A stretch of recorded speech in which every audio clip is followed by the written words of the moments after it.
goes back and forth from one to the other. You can go from 3-hydroxybutyrate to acetoacetate, and you can go from acetoacetate to 3-hydroxybutyrate. Those are the two ketone bodies. So, over here, this is how you oxidize acetoacetate for energy. You go from acetoacetate to acetoacetyl-CoA to 2-acetyl-CoAs. What can we do with acetyl-CoA?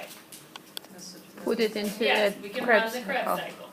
So, because the liver lacks this enzyme, it cannot break down what it just made. The muscle and the brain have this enzyme, so it can take this they can take this ketone body and run it through to its intermediate and then get acetyl-CoA. Once you have acetyl-CoA, you can get some ATP. Okay? But the liver cannot break this down.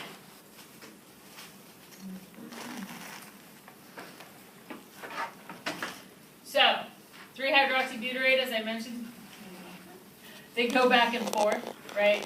So they can go to acetoacetate, and then acetoacetate can be broken down to 2-acetyl-CoAs. All right, so one of your quiz questions, I think, is that 129 ATP per mole palmitate, right? It turns out that if you're making ketone bodies versus just breaking down palmitate itself, like if you have to turn palmitate into ketone bodies and export it so it can be oxidized for energy, you make a little less ATP. Not a lot. You can see it's still a fair amount. It's more than glucose, but there's because of the specific pathway, it's a little less. I'm sorry, real quick, can you just go back to the muscle and brain have the and we don't have to know the specific enzyme Right. that can break down the ketone bodies, or Yes. can break down? Okay, so muscle and brain can break down ketone bodies in times of low energy. So that if, even if we're running low on fatty acid or we're not getting fatty acid out enough, and the brain especially doesn't do fatty acid oxidation. We can't cross that blood-brain barrier. The muscle will pick up either one that goes by, but the brain won't. So once you make those ketone bodies in the liver, they cannot get broken down. That enzyme doesn't exist in the liver, so they have to leave the liver. Once they leave the liver, they can get picked up by muscle or brain, and muscle and brain have that enzyme, so they can convert them back to acetyl-CoA. And are these the only ketone bodies we're dealing with at the moment? Okay. Yes.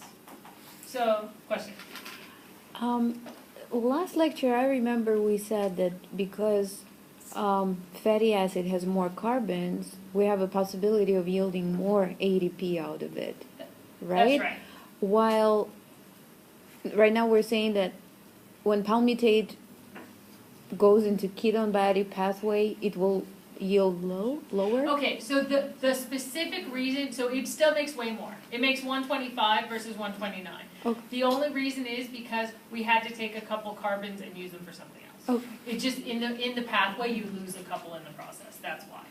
So it's not significantly less, but it's just slightly less. But still more than glucose, Yes, right? way more than glucose. But look at the relative compositions of the molecules. In palmitate, you've got more carbon, more hydrogen, 2 oxygen, that's it. And then in glucose, you've got oxygen, carbon, and hydrogen. So it's the relative percentages and the affinities that end up how much, and then where you can take it. Because ATP is just storing